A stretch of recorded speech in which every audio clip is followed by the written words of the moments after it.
Your Excellency, the President of the Republic of Uganda, Your Excellency, the Vice President, the Right Honorable Speaker of Parliament, Your Lordship, the Chief Justice, the Right Honorable Deputy Speaker of Parliament, the Right Honorable Prime Minister, Honorable Ministers Designate, Honorable Members of Parliament, Your Excellencies, Heads of Diplomatic Missions and Development Partners, distinguished guests, ladies and gentlemen. Honorable Amos, let me just correct an error which I take responsibility for. I greeted the First Lady when she arrived, but in my speech, I forgot to recognize her. Yes. Mama First Lady, you're welcome. Proceed. Thank you so much, Right Honorable Speaker. Before I proceed with this presentation, let me begin by appreciating His Excellency the President for availing me this opportunity to be the one presenting this budget on his behalf. Your Excellency, thank you so much for according me that opportunity, that rare opportunity.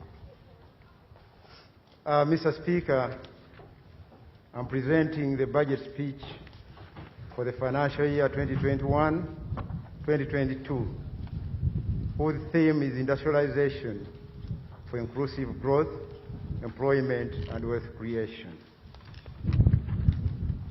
Mr. Speaker, sir, in accordance with Article 155(1) of the Constitution of the Republic of Uganda and the Public Finance Management Act 2015, and in exercise of the power delegated to me by His Excellency the President of the Republic of Uganda, I have the honor to present the budget speech for the financial year 2021-2022 budget.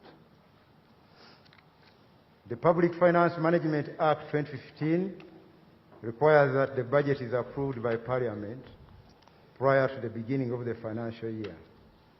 This being a year when general elections were held, the budget for financial year 2021-2022 was approved by the 10th Parliament on 7th May 2021.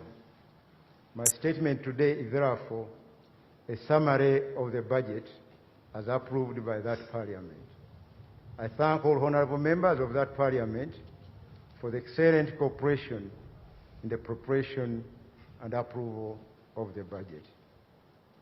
Mr. Speaker, sir, Ugandans have once again renewed the mandate of the NRM government. I heartily congratulate His Excellency the President upon his victory. I also extend congratulations to you, Mr. Speaker and Madam Deputy Speaker, for your election to the high office of Speaker and Deputy Speaker, and to you, my colleagues, the honorable members of Parliament, for your election to the 11th Parliament. Mr. Speaker, sir, over the last year, the coronavirus pandemic has severely impacted the health, economic, and social status of Ugandans. Several aspects of life were adversely impacted, though evidence shows resilience, and we should congratulate ourselves as a country. According to a study by the Economic Policy Research Center, EPRC, and the International Growth Center, IGC, only 10% of micro, small, and medium enterprises in Uganda remained open during the lockdown. And 93% of all micro and small medium enterprises were back in operation by October 2020. In addition, 90% of employees of private sector firms who were laid off during the lockdown were subsequently hired back after the lockdown. And only 6.5% suffered permanent layoffs. Mr. Speaker, the economic shocks that we have faced have, interestingly, also presented us with several opportunities. We have improved efficiency in public spending by using digital solutions, thus reducing the absolute need to travel abroad and inland, and physically attend meetings and workshops. Secondly, in response to the global supply chain disruptions due to the COVID-19 pandemic, several firms switched production lines to the manufacture of items that were previously imported, such as masks and sanitizers, which are critical in containing the spread of the virus.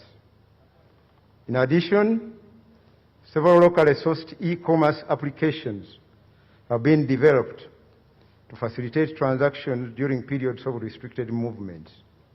These, among other innovative initiatives, are homegrown and can enhance self-sufficiency and advance our strategy for import substitution and export promotion. Mr. Speaker, sir, while Ugandans have withstood the consequences of the pandemic, its second wave is unfolding with little certainty as to its severity and impact.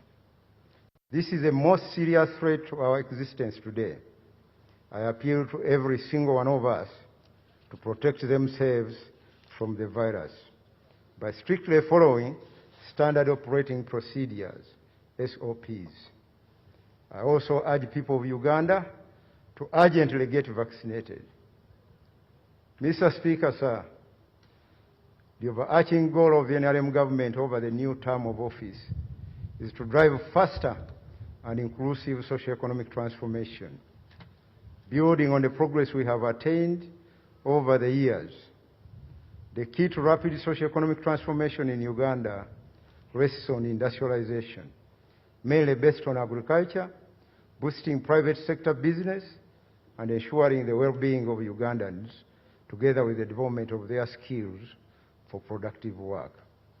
The budget for next financial year, 2021, is therefore premised on the theme, industrialization for inclusive growth, employment, and wealth creation. Mr. Speaker, in this budget statement, I will do the following. Number one, report on Uganda's economic and social progress over the last 5 years. Number two, present the economic growth strategy and priorities for financial year 2021-2022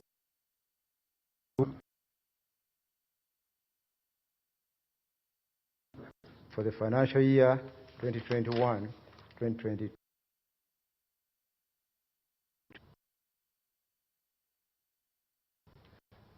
Mr. Speaker,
strategy ebampagi eye business naye nga yeetunuulidde enteekateeka. Abasajja abo si bafumbo tebawasa naye ate tebafaaza tebatubalira mu bantu bali single. Stop, think, reset and move on. And lighten up the rest of your day. A personality Friday.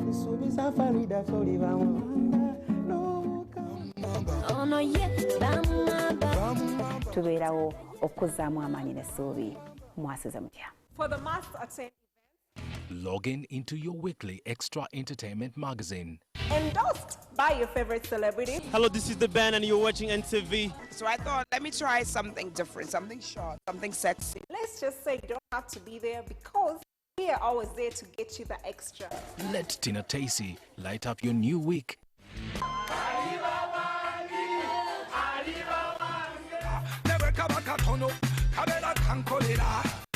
Just stay logged in for the extra. Fashion and beauty at its best. The NTV Style Project, showcasing the latest trends in fashion and style. Red carpet moments, fashionistas, plus tips to keep you in the good books of the fashion world. I think when a lady is having her hair out, she should visit her hair salon like once in a week. A little goes a long way. If you put so many layers, the lipstick will crack. From Bettina Tiana and Rama. Olmalaya. Heart-stopping drama. Don't you ever lay filthy hands on my baby again. A fight for passion and power. Zach, do you really think money is a solution to everything? Unbreakable family ties. Catch NTV Power of Legacy for a riveting homemade Ugandan drama series. From entertainment to informative and inspiring shows. The human spirit is resilient and unstoppable.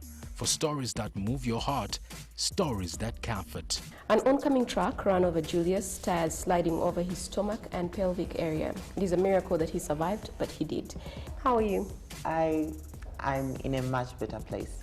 Experiences of reconciliation, courage, and making your life better. Girls, unlike boys, are so fearful, they are highly emotional, so many things put them to the wall.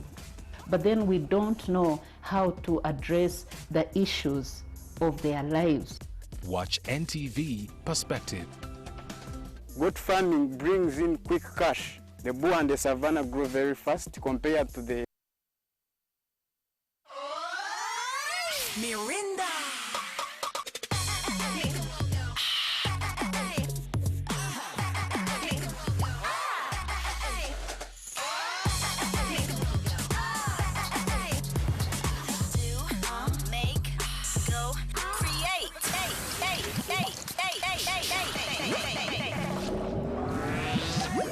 Grab yourself an ice-cold bottle of Mirinda Orange at any shop or supermarket near you. Mirinda Orange, the taste that makes you go OMG.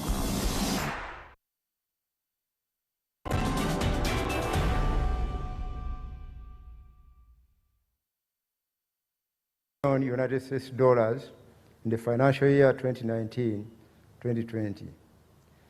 Their exports fetched United States dollars 204.5 million, while tea exports earned $71 million in financial year 2019-2020. Fish exports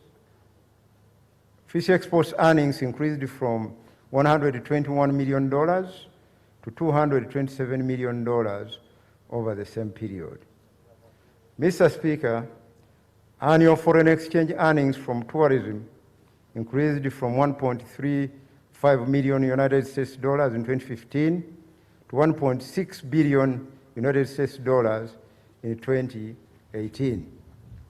Annual tourist arrivals also increased from 1.3 million to 1.5 million during the same period. This is a result of the sustained investment in the development and rehabilitation of tourism infrastructure and product diversification. Unfortunately, the outbreak of COVID-19 has caused a huge setback to tourism, as we all know. Regarding investment, Mr. Speaker, foreign direct investment, FDI flows to Uganda amounted to 1.3 billion United States dollars in 2019, increasing by 20% from 1.1 billion United States dollars in 2018. And domestic investments also increased by 13% from $385.3 million to $433.8 million in the same period. Regarding incomes, poverty, and employment, Mr. Speaker, Uganda's per capita income is increasing steadily. In financial year 2015-2016, it was $808 and is projected to increase to $932 United States dollars in financial year 2020-21. We expect to achieve middle income of $1,039 United States dollars within the third year of NDP 3 implementation. The key reasons why we did not attain a middle income status by 2020 are, number one, lower than expected productivity, especially in agriculture. Two, inefficiencies in public investment, resulting in less than optimal returns. Number three, the shocks from natural disasters, especially in the last 2 years. Mr. Speaker, the recently concluded household survey reports that poverty has declined from 21.4% in 2016-2017 to 20.3% in 2019-2020. Poverty rates reduced in West Nile, Bunyoro, and Elgon regions, among others. However, 39% of Ugandan households are still in subsistence economy. Mr. Speaker, the household survey also found that 68% Ugandans work in agriculture, and 74% of Ugandans of working age are engaged in some form of employment. Formal employment has also expanded by 17% between 2016-17 and 2019-20, with the payee register expanding from 1.3 to 1.5 million registered taxpayers, according to the Uganda Revenue Authority. In order to empower youth and women to increase self-employment and incomes, 247,700 youth have been financed with shillings 165 billion to implement 21,000 projects under the Youth Livelihood Program. A further 166,300 women in 13,800 groups have received funding for projects. The externalization of labor has enabled 16,750 persons get employment in the Middle East over the last year and remit approximately $9 million per month. Economic infrastructure. Mr. Speaker, infrastructure is an important facilitator for economic growth and socio-economic development. Significant progress has been recorded as follows. On transport, Mr. Speaker, in transport infrastructure development, the total national paved road network has increased by 41% from 3,800 kilometers in 2016 to 5,400 kilometers today. 11 inland water vessels are operational with the commissioning of the Buwama and the Suguru ferry services. With respect to air transport, the upgrade of Entebbe International Airport is almost complete, with 96% of works at the cargo complex done. Kabale International Airport in Hoima now stands at 55.6% complete. To revive railway transport, rehabilitation of the Tororo Gulu meter gauge railway has commenced, and 79% of the land for the construction of the standard gauge rail has been acquired. In addition, locomotives are being procured to further support Uganda Railways. Regarding power, Mr. Speaker, national electricity access today stands at 51%, of which 24% is on grid and 27% off grid.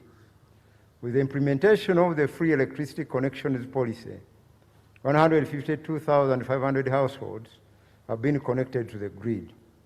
Power generation capacity has increased by 38% from 925 megawatts in 2016 to 1,274 megawatts in 2020. The completion of the Karuma hydropower plant, which is 98% complete, and several mini hydropower plants such as Aswa, Nyagak, and Muzizi will further increase this capacity. Digitalization, Mr. Speaker. Internet access now stands at 52%, with 21 million people using the internet. Active mobile money subscriptions are 23 million, served by 235,800 mobile money agents. High-speed optical fiber cable covers 3,900 kilometers. In addition, new industries have been established in the assembly of computers, mobile phones, and accessories, and the development of knowledge-based ICT solutions. The ICT Innovation Fund, established in 2017, has funded the local development of 115 applications, many of which are in use in the government and the private sector. These include the Academic Information Management System and the e-government procurement solutions. Regarding human capital development, Mr. Speaker, the quality of life of Ugandans has improved over the last 5 years. Life expectancy has increased from the lowest level of 44 years in 1998 to 63 years currently. Literacy rates have improved to 76% of the population. In addition, the following progress has been recorded. Number one, 5.4 million home study books were distributed to private and public primary and secondary schools to support continuity of learning during COVID-19 pandemic. Number two, 270 teachers were trained in early grade reading methods for pre-primary schooling as part of the early childhood development curriculum rollout this year. And 14,350 teachers were trained to provide psychosocial support arising from COVID-19. Number three, construction of 117 seed secondary schools was completed, and 64 community secondary schools at sub-counties were grant-aided. Safe water coverage in rural and urban areas is estimated at 68% and 71% respectively. Consequently, 48,000 villages, representing 70% of all villages, have at least a source of water. In urban water supply, National Water and Sewage Corporation has extended 954 kilometers of water mains, and 49,000 new customers have been connected. In addition, 1,506 public stand posts have been installed, which serve an estimated 300,000 people. And five, access to health care, as measured by the proportion of people within a 5-kilometer radius of a health facility, now stands at 91%. Excuse me.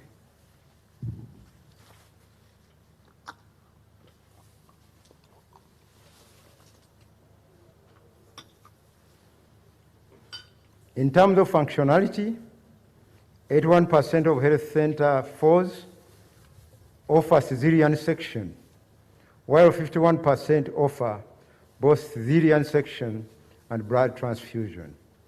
The state-of-the-art Entebbe Pediatric Surgery Hospital has been completed, and all national and regional referral hospitals have been equipped with intensive care unit beds, and oxygen plants.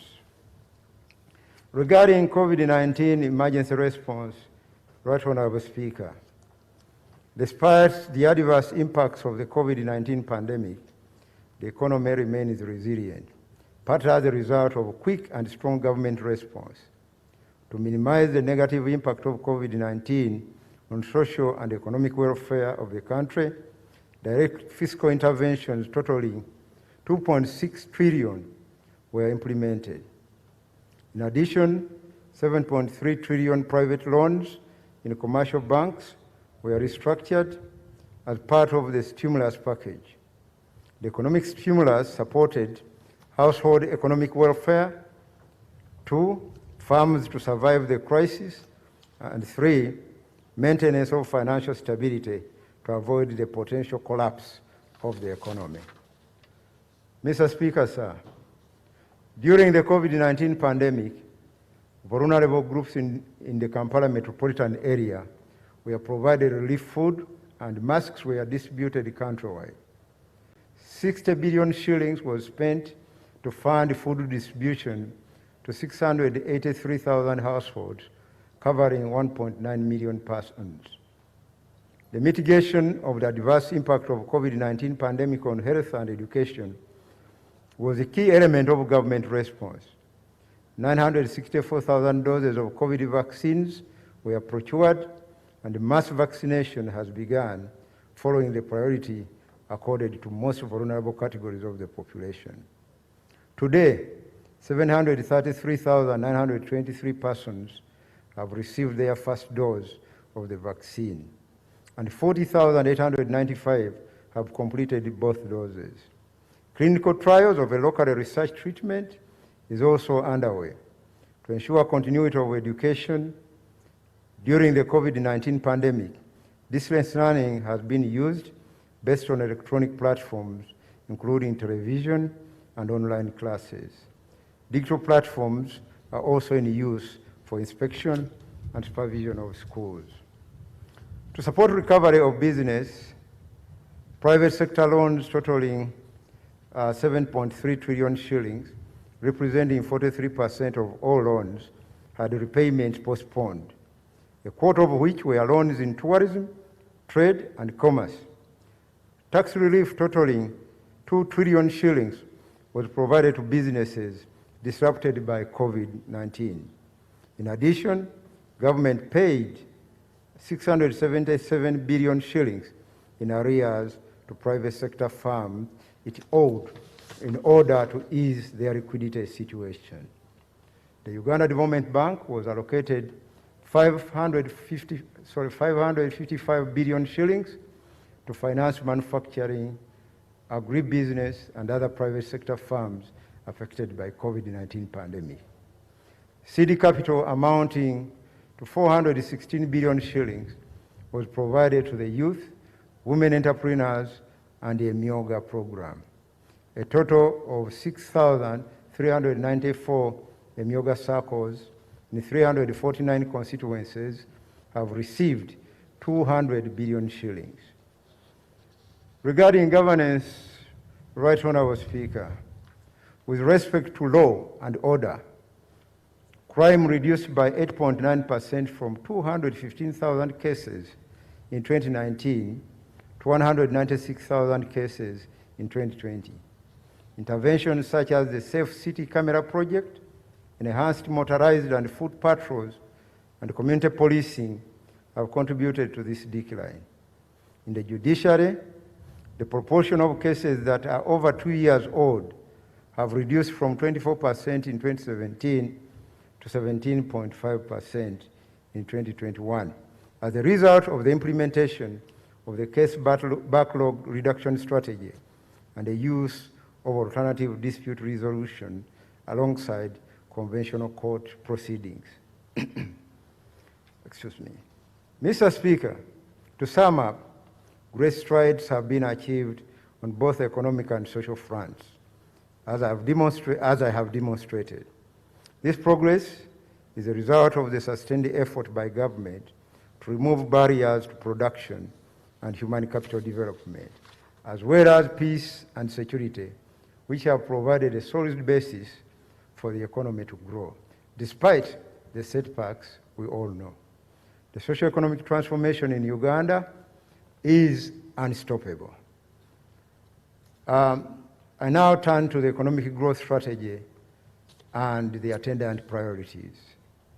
Mr. Speaker, the economic growth strategy for the medium term aims to achieve faster and inclusive growth and enhance socio-economic development.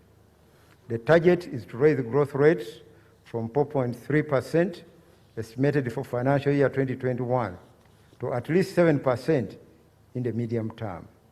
The strategy will achieve these medium-term objectives in threefold. One, restoring the economy back to the medium-term growth path. Two, improving the well-being of the population to ensure a healthy and skilled workforce. And three, providing peace, security, and good governance. In restoring economic growth, Mr. Speaker, restoring the economy to medium-term growth path requires the following. Number one, boosting business of the private sector, especially micro, small, and medium enterprises, by extending COVID-19 relief measures, increasing regional and continental market access, access to long-term affordable capital, and supporting entrepreneurial development. Number two, aggressively promoting agro-industrialization to unlock the potential of primary production, together with standards development and enforcement, including enhanced market access.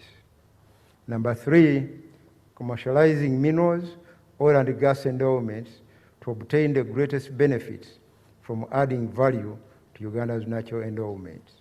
And four, develop and maintain infrastructure for economic growth and development, and promote regionally balanced growth.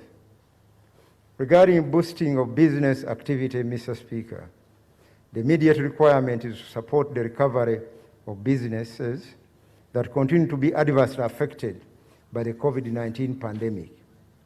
In financing the private sector growth, credit relief enables business to improve their liquidity and cash flow. The restructuring of private sector bank loans has been further extended from 1st April 2021 for a further 6 months, allowing restructuring of loans for up to 3 times. This restructuring can be applied by any borrower at any time before 30th September 2021. Mr. Speaker, sir, access to affordable medium-term to long-term capital is key to boosting business. Uganda Development Bank will be further capitalized with an additional 103 billion shillings in financial year 2021-2022. In addition to the 555 billion shillings dispersed this financial year 2020-2021 for lending to small and medium enterprises affected by the COVID-19 pandemic, among others. The Agricultural Credit Facility at the Bank of Uganda, the Myoga program through the Microfinance Support Center, and the Uganda Women Entrepreneurship and Youth Funds will continue to provide targeted funding for agriculture, women, and youth group projects, respectively. Mr. Speaker, applied research in science, technology, and innovation are key to industrialization and socio-economic transformation. Significant gains in productivity and competitiveness can be achieved with product development. To further support advancement in scientific research and innovation, the construction of the National Automotive Park will commence next year. Feasibility studies for regional science and technology parks and technology and business incubators will also be carried out. Technology development for the manufacture of personal protective equipment known as PPEs, diagnostics and biomedical science, immunology, vaccines, and digital applications will be further supported. Right Honourable Speaker, 358.5 billion shillings has been allocated in next year's budget for innovation and technological development. Excuse me. Regarding investment promotion, Mr. Speaker, in order to promote investment, foreign and domestic direct investment will be facilitated. This will increase value addition as well as enable technology and knowledge transfer. 350,000 direct jobs and 650,000 indirect jobs are expected to be generated. To this end, 23 regional industrial business parks to be spread across the country will be established, among others. 2, promoting agro-industrialization. Mr. Speaker, agriculture remains the mainstay of livelihoods for the vast majority of Ugandans in rural areas who engage in primary production and related non-farm activity. The key to rapid socio-economic transformation rests on unlocking the potential of agriculture through aggressive industrialization.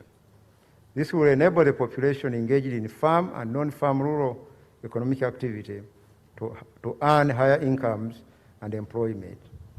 The agro-industrialization strategy will address low production and productivity of primary agriculture, poor harvest, handling and storage, limited value addition, and insufficient market access. It will also permit adherence to food safety requirements and standards in export markets. This will also partially address the reason provided to create non-tariff barriers, NTBs, in regional markets which constrain agribusiness. The parish development model approach, Mr. Speaker, this model is an approach to organizing and delivering public and private sector interventions for wealth creation, including investment planning, budgeting, and service delivery at the parish level as the lowest planning unit. This approach seeks to create income-generating opportunities at the 10,594 parishes in the country. The parish development approach has 7 pillars, namely 1, production, processing, value addition, and marketing. 2, infrastructure and other economic services, including extension services, energy, roads, market structures, water for production, and mindset change for business orientation. 3, financial inclusion through cooperatives, circles, revolving funds, where 30 million Uganda shillings will be provided per parish for a start. 4, social services delivery, including health, education, water, and other social development services. 5, re-establishment of the community information system. 6, parish governance and administration. And 7, mindset change. Mr. Speaker, agro-industrialization will be achieved through the following strategic actions. Number 1, develop commodity value chains linking national, regional, district, and sub-county level commodity off-takers to private nucleus farmers. This will enable the production of the 14 key commodities under the parish development model, including maize, cassava, banana, beans, Irish potato, sweet potato, millet, sugarcane, cattle, dairy, coffee, tea, cocoa, and fish. Number 2, multiply fish, poultry, and crop technologies developed by National Agricultural Research Organization, NARO, and improved breeding stock by National Animal Resources Center and Data Bank, NAGRIC, to be replicated across the country using the parish development model. Number 3, build parish and sub-county centers and district and regional warehouse storage capacity with adequate equipment to address post-harvest losses and ensure standards are maintained. In this regard, the parish development model will go a long way to organize local production linked to processing centers and markets. Number 4, provide affordable long-term agricultural financing and insurance to de-risk entrepreneurs at all levels of the commodity value chain. Number 5, expedite the licensing of digitized commodity markets linked to the 750,000 metric ton capacity of warehouse infrastructure countrywide, where volumes of quality, free, graded grain will be guaranteed and traded. Number 6, develop market infrastructure to enable the private sector to take advantage of the export market opportunities, including the African Continental Free Trade Area. Number 7, develop agro-industries such as the Luwero Fruit Factory and the master plan for the Zombo Fruit Factory, etc. Number 8, complete construction of storage facilities of 42,000 metric tons capacity in Iganga, Isingiro, Amuru, Kalungu, and Nebi. Number 9, operationalize 20 zonal industrial hubs for skilling youth and women, wealth creation and value addition for carpentry, welding, tailoring, knitting, weaving, bakery, shoemaking, and stone cutting trades, and value addition facilities for commodities such as coffee and maize. Number 10, construct 2 storage facilities in Bujangabu and Katakwi, 6 milk collecting centers in Chenjojo, Gomba, Nakaseke, Kumi, and Chibuku, 12 food processing plants, and 18 value addition facilities across the country. Number 11, operationalize a 1,000 metric ton grain processing plant and a 150 kilogram per hour peanut butter plant in Soroti, a 3,000 metric ton maize processing plant in Busia, and a 500 metric ton multi-grain processing plant and feed mill in Arua. 12, establish the Kabarore Agro-Industrial Park, 2 regional value addition incubation centers in Kasese and Gulu, and 2 regional farm service centers in Gulu and Kabarore. Mr. Speaker, Uganda's agricultural exports are required to meet international phytosanitary standards. These standards ensure that agricultural commodities for export are free of pests and diseases. 8 major border posts will be constructed and equipped to carry out inspection, testing, fumigation, and packaging services for exports. They will be located at Mutukula, Katuna, Pondwe, Maraba, Busia, Swam, Ilegu, and Ruakaka, and at the Entebbe and Kabale international airports. This will address quality standards for commodity exports such as maize and poultry and dairy products. 7 billion shillings has been provided for this purpose. Mr. Speaker, sir, in total, 1.67 trillion shillings has been allocated to support agro-industrialization initiatives next financial year. Now, regarding commercializing minerals, oil and gas endowment, Mr. Speaker, exploitation of Uganda's minerals, oil and gas endowments is a major source of growth in the medium term. Mineral beneficiation adds economic value to naturally endowed minerals. The commercialization of our oil and gas endowments will generate investments of between $15 to $20 billion over the next 5 years.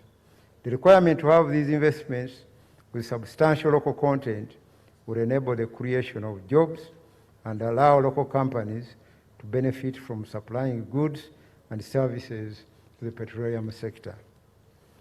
Recently, government of Uganda and Tanzania signed agreements that will facilitate the undertaking of the final investment decision by the oil companies. These agreements will accelerate the production of the first oil. Investment requirements in this sector will now present an opportunity for foreign direct investment inflows, creation of both direct and indirect jobs, facilitate local enterprise growth, including forward and backward linkages to agriculture, tourism, and the petrochemical industries.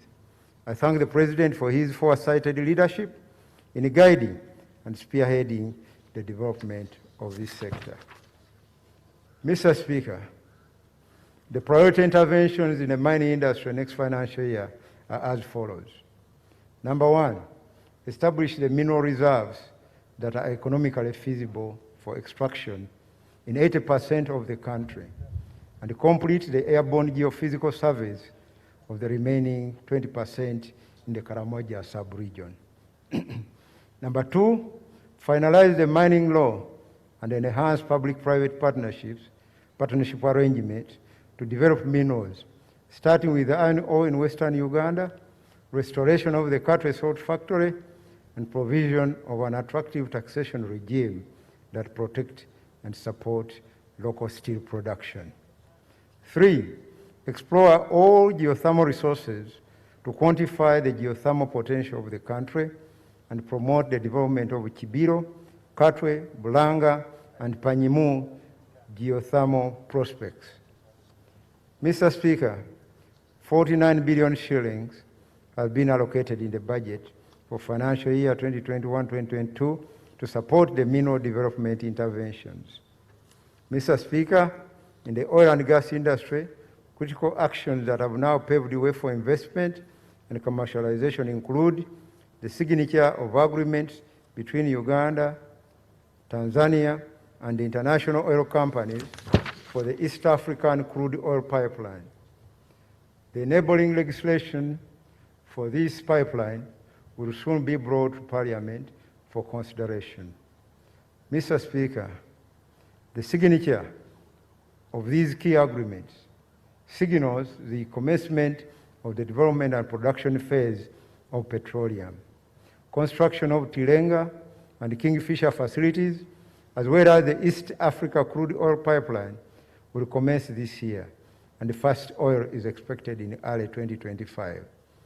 This development will create significant benefit to our economy and to all Ugandans, especially those who will participate in provision of services and goods to the industry. In addition, the following interventions will be undertaken. Number one, the second licensing round of exploration areas will commence in order to enable discovery for additional petroleum reserves. Number two, the construction of oil roads will continue. Number three, the national content policy that provides priority to Ugandans to supply the oil and gas industry and provide employment will be implemented. And number four, constructive facilities for production and transportation of the crude oil and the development of the required regulations, including those related to tariff, metering, and decommissioning. Mr. Speaker, I now turn to the infrastructure for economic growth and development. Uganda has invested heavily in addressing key infrastructure gaps, but there are still gaps that will be addressed in the medium term to enhance growth and socio-economic transformation, for which the following interventions will be implemented. Transport infrastructure.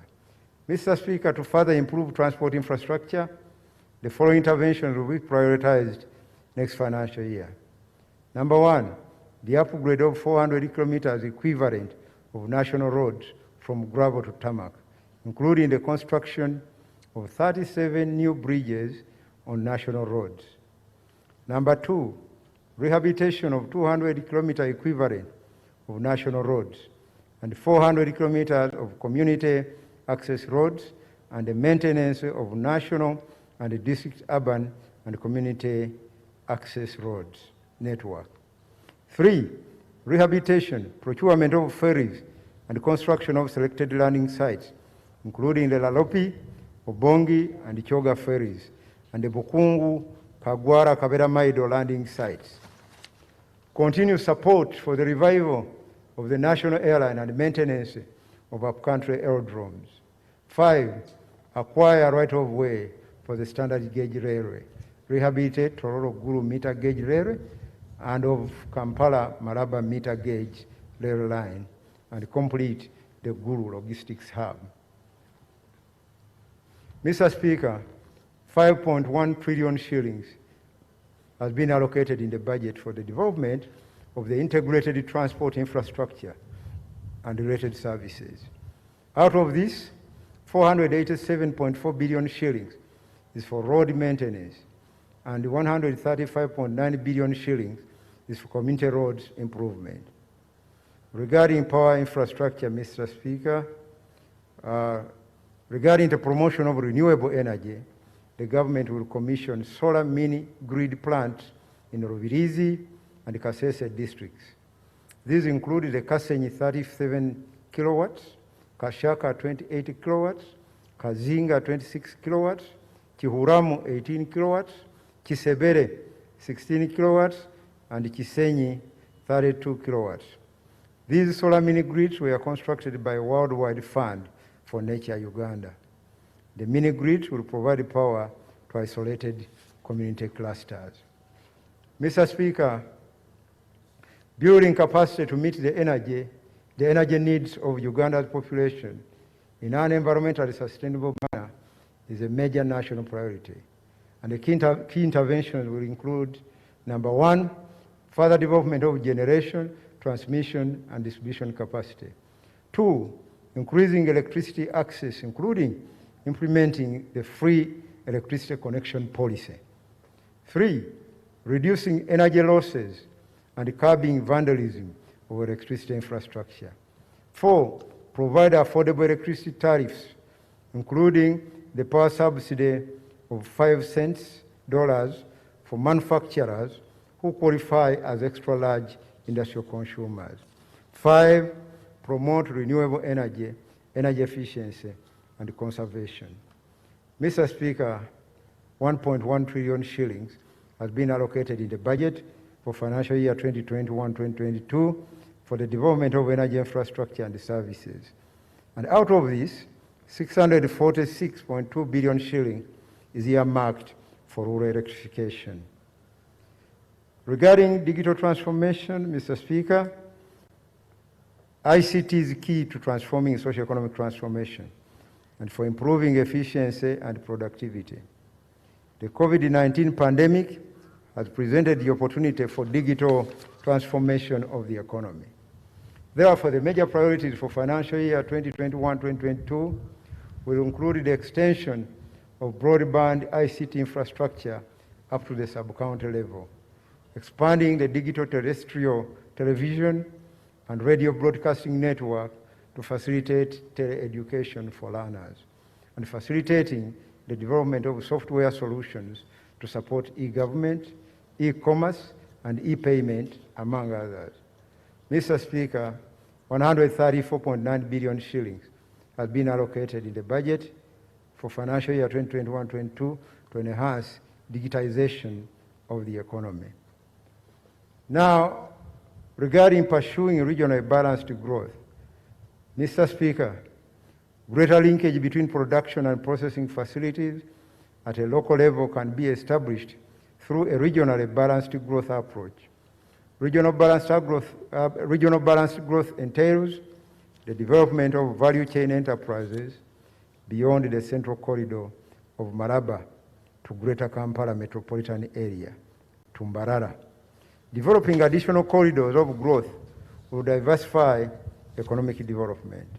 In this respect, Right Honourable Speaker, 2 additional corridors have been identified, namely the north to east corridor, that is Maraba, Soroti, Gulu, Arua, and the north to west corridor, Kasese, Hoima, Gulu, and Kitigum.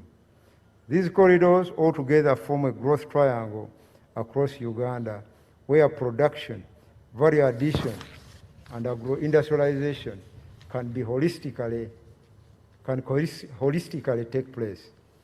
Industrial and business parks will link production areas to national, regional, and international markets. This approach is consistent with the local economic development model that has been developed for the Rwenzori region. Mr. Speaker, sir, the growth triangle approach leverages urbanization as a force for socio-economic transformation. Recently established cities, namely Arua, Mbarara, Gulu, Jinja, Fort Portal, Mbale, Masaka, Lira, Soroti, and Hoima, are located in the corridors of the growth triangle. These cities will be centers for industrial and business parks, trade, and serve as centers of excellence in healthcare, education, and hospitality. This will make urban areas more productive and also develop a revenue base for the cities. Strengthening physical planning and addressing urban crime, pollution, and traffic congestion are key aspects in developing the growth triangle. Mr. Speaker, regarding improving well-being of Ugandans, improving the quality of life of Ugandans is central to our growth strategy. A healthy population and skilled workforce is a fundamental requirement for socio-economic transformation. Key interventions in education, health, water, and sanitation are necessary to ensure effective human capital development. Regarding health, Mr. Speaker, the immediate health need we are faced with is ensuring containment of the COVID-19 pandemic. Widespread vaccination and the enforcement of standard operating procedures are the only preventive measures that guarantee protection against COVID-19. The initial target is to vaccinate at least 6 million most vulnerable persons, comprised of teachers, health workers, the elderly, and persons with chronic ailments. Shillings 560 billion has been provided for the procurement of vaccines. To enhance the commendable job by the health sector in dealing with the COVID-19 pandemic, interventions to improve health workers' skills and work environment will be prioritized. In addition, health infrastructure will be maintained and systems strengthened to ensure increased efficiency and effectiveness in healthcare delivery. The use of digital technology will play a key part in not only delivering health skills training, but also in improving systems for greater efficiency. Mr. Speaker, other priorities of the health sector next year include the following. Number one, upgrade 43 health facilities and construct new health center 3s in 60 sub-counties. To ensure functionality, the recruitment of additional staff for each of the upgraded health facilities has been arranged. Number two, construction and equipping of the Uganda Heart Institute at Mulago will be completed, and the regional oncology and diagnostic center in Gulu by the Uganda Cancer Institute will be established. Number three, ensure adequate supply and delivery of essential medicines and health supplies. The National Medical Stores budget has been increased from 420.3 billion shillings this fiscal year to 600.3 billion shillings next financial year. Regarding education, Mr. Speaker, transforming education delivery is of paramount importance in improving learning outcomes, especially with the recent experience with the COVID-19 pandemic. Adopting e-learning methods and digitizing inspection and supervision to address absenteeism of learners and teachers will improve learning outcomes. We shall also build on the gains of the universalization of education and skilling programs by upgrading more of the country's education training facilities into effective institutions of learning and skill development.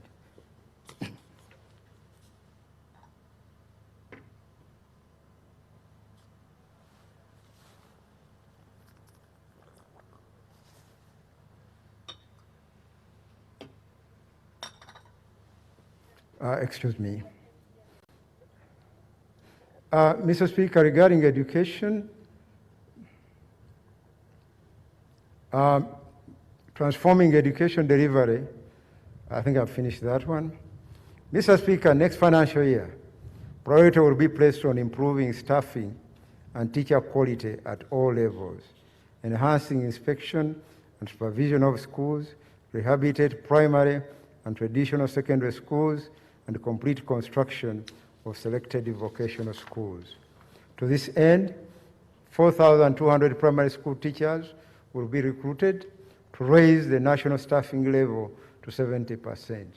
In addition, 1,055 secondary teachers will be recruited in local governments with staffing level below 50% of the establishment. To improve supervision, 440 inspectors will be recruited across all local governments to address learner, teacher, and school management absenteeism. The integrated inspection system, electronic inspection in brackets, will be rolled out throughout the country. The rehabilitation of 74 primary and 13 traditional secondary schools, for example, Navisunsa Girls School, will also be undertaken. Construction of 36 partially completed schools, for example, Mulunga Twinyi Secondary School, will be completed. Construction of 7 skills development institutions, like the Arua School of Nursing, will also be completed.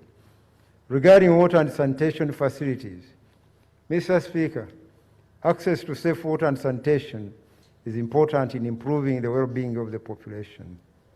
The target is to increase the coverage of safe water supply in rural areas to 81% and 100% in urban areas by 2025. At a minimum, we will ensure that every village in underserved districts has at least one safe water source, as well as promote improved sanitation. To this end, 124.9 billion shillings has been provided for rural water and 523.4 billion shillings for urban water.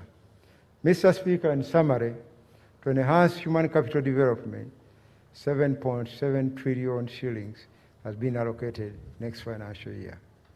Regarding peace, security, and good governance, Mr. Speaker, peace and security, the rule of law, and good governance are key to providing a conducive environment to facilitate socio-economic development.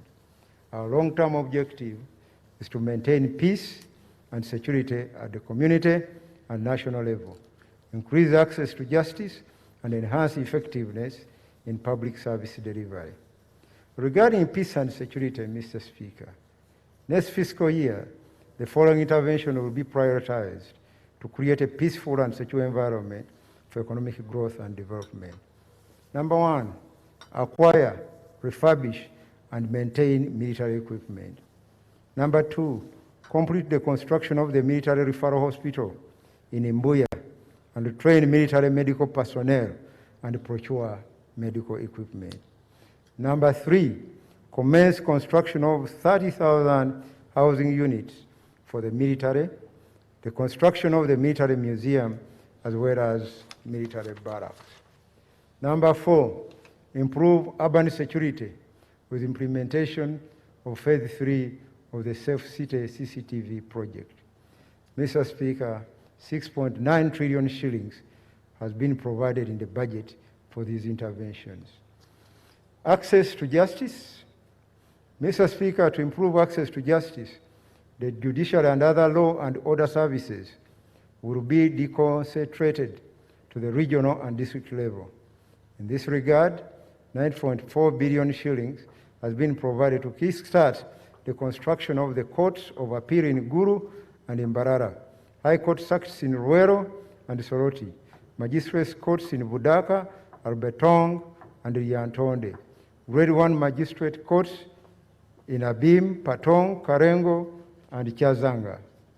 Mr. Speaker, the budget of the judiciary was substantially enhanced from 199.1 billion shillings to 376.9 billion shillings.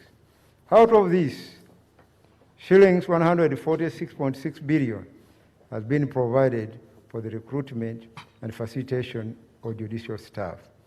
In addition, 18.2 billion has been provided to implement the electronic court case management information system and the prosecution case management information system. Regarding improving budget efficiency, Mr. Speaker, efficiency in public spending not only ensures public funds are well spent, but also enables other priority needs to be funded. Next financial year, expenditure is projected to decline by 3.4% of GDP to 21.1% from 24.4% this financial year. It is projected to average 19.3% over the medium term. The following interventions will improve efficiency in public spending. Number one, rationalization of government institutions to eliminate mandate overlaps and duplication. Number 2, improved asset management, including maintenance of public infrastructure and improving government fleet and equipment management using leasing options. Number 3, strengthened procurement by sanctioning officials and other persons who unduly influence procurement processes. 4, elimination of the accumulation of domestic arrears by clearing existing stock of arrears and curtailing further accumulation. Sanctions will be applied to accounting officers in accordance with the Public Finance Management Act 2015 if there is further arrears accumulation. Number 5, enhanced budget monitoring and evaluation by strengthening executive oversight for improving efficiency in public policy, programs, and project implementation. Number 6, digitization of public financial management systems through automation and integration of ICT systems to ensure timely release and disbursement of funds. Use of national identification numbers upgraded with enhanced biometric features will improve efficiency in government transfers to beneficiaries using mobile money. This will be used in transfers under the Social Assistance Grant for the elderly and the new seed capital.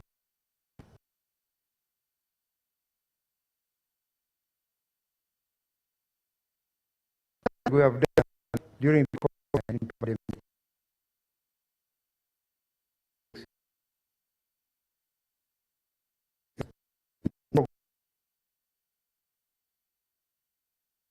Would enable silo mentality in the government departments and align the budget to the results we want.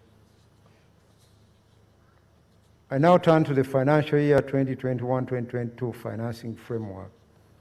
Mr. Speaker, the fiscal strategy for financial year 2021-2022 and the medium term aim to create resources to finance priority interventions while maintaining fiscal and debt sustainability.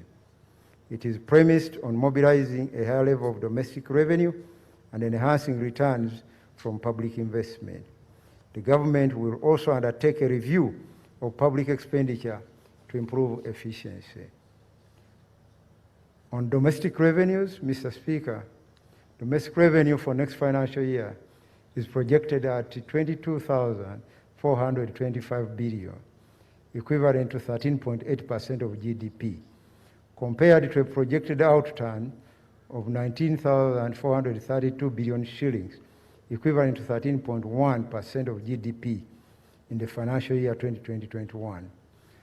This targeted revenue is an increase of 0.7 percentage points of GDP. The increase in tax collections will be realized from an improvement in the level of economic activity, increased efficiency in tax collection by URA through strengthening compliance and enforcement, as well as new tax measures and administrative reforms.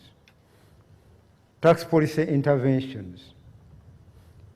Accordingly, I will highlight some tax policy interventions which will be implemented in financial year 2021-2022.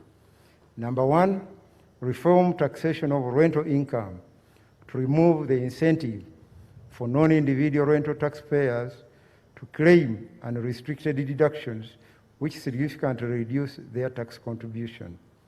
Number 2, reduce rates of depreciation for some classes of assets.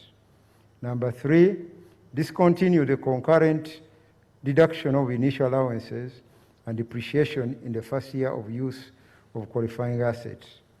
4, review the capital gains tax regime by allowing for the effect of inflation and providing tax relief for venture capital investments. Number 5, broaden the scope of taxation of plastics to cover all the plastics. Number 6, rationalize the excise duty regime on telecommunication services by scrapping the excise duty on over-the-top, known as OTT, and introduce a harmonized excise duty rate of 12% on airtime, value-added services, and internet data, excluding data for provision of medical services and the provision of education services. Number 7, introduce an export levy of 7% on the value of fish maw exports. Number 8, impose an export levy of 5% and 10% on processed and unprocessed gold and other minerals, respectively. Regarding the tax administration measures, Mr. Speaker, Uganda Revenue Authority will implement administrative interventions to boost revenue collection, including the following. Number 1, strengthen tax arrears management and recovery. Number 2, enhance data analysis through interfaces with other government information systems to enhance taxpayer compliance. Number 3, enforce tax compliance using the electronic fiscal receipting and invoicing solution and digital tax stamps. Number 4, enforce enhanced licensing requirements for clearing and tax agents and bond operators. Number 5, improve detection of smugglers using non-intrusive inspection equipment. And number 6, close all bonded warehouses for imported sugar for re-export to avoid undeclaration and misclassification. These administrative measures will generate about 800 billion shillings in revenue collections. Mr. Speaker, the capacity of local governments to collect revenue will be enhanced through training and ICT infrastructure. Public debt sustainability. Mr. Speaker, Uganda's debt amounted to $17.96 billion as at 31st December 2020, equivalent to 49.8% of GDP. Borrowed funds have been used to finance mainly infrastructure projects such as the Karuma and Isimba hydropower plants, oil roads, development of airports, industrial parks, transmission lines, water and irrigation projects. Uganda public debt remains sustainable in the short, medium and long term. I reaffirm government's unwavering commitment that Uganda shall continue to honor its debt obligations as they fall due. Uganda will not default on repayment of its debt. All contractual debt obligations will be fully honored. Mr. Speaker, the government will act the following key strategies.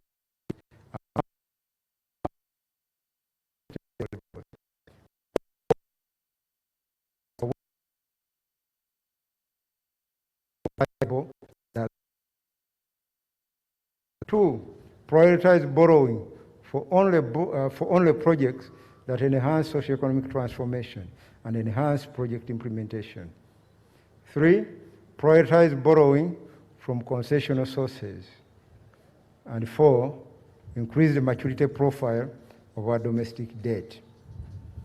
The resource envelope for financial year 2021-2022. Mr. Speaker, the resource envelope for financial year 2021-2022 amounts to 44,778.8 billion shillings and is comprised of both domestic and external resources as detailed below. Number 1, domestic revenue amounts to shillings 22,425 billion, of which 20,837 billion will be tax revenue, and shillings 1,588 billion will be non-tax revenue. Number 2, domestic borrowing amounting to shillings 2,943 billion.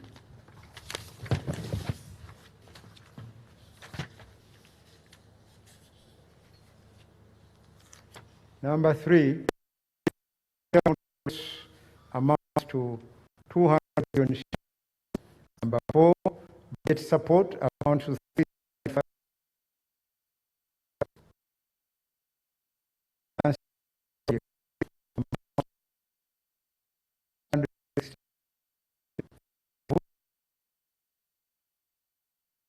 is from loans, and shillings 1,349.4 billion is from grants.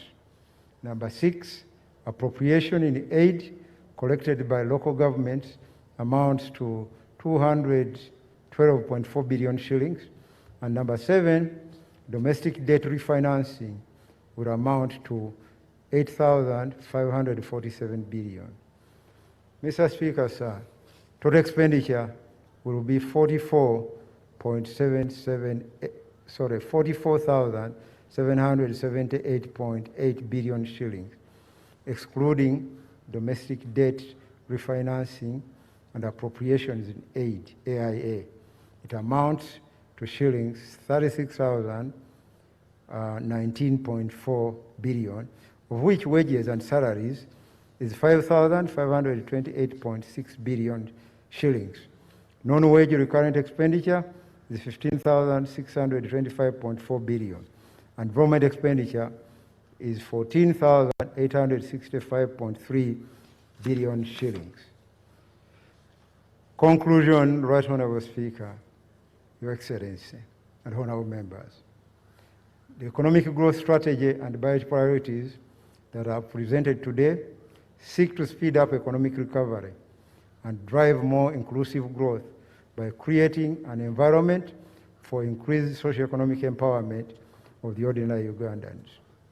Specific focus in the coming budget has been placed on implementing the Parish development model, which provides a unique opportunity for transforming the subsistence households through productivity enhancement, jobs, and the empowerment of youth and women. Investments in oil and gas will provide opportunities for both direct and indirect jobs, including local enterprises development. Market infrastructure development will guarantee export markets for our products. Addressing constraints in infrastructure and agriculture, as well as improving service delivery, will improve our competitiveness and accord Ugandans a better quality of life. I therefore commend this budget to the people of Uganda as we continue implementing actions to transform our economy from subsistence to a modern one, for God and my country.